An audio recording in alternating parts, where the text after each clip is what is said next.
Bonjour à tous. Ils sont des millions à traverser les frontières, allant d'un pays à un autre, d'un continent à un autre, fuyant les guerres, les violences et les persécutions. Ils partent seuls ou en famille, affrontent tous les risques, vivent de grandes ruptures et refusent la fatalité.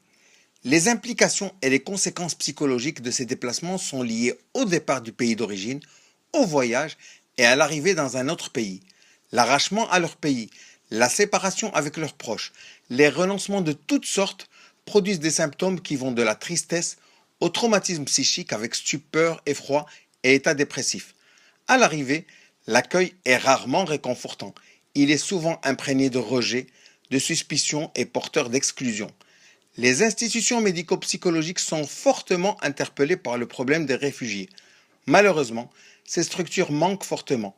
Les soignants eux-mêmes manquent souvent de formation pour accueillir, accompagner, articuler les données psychologiques avec les données sociales.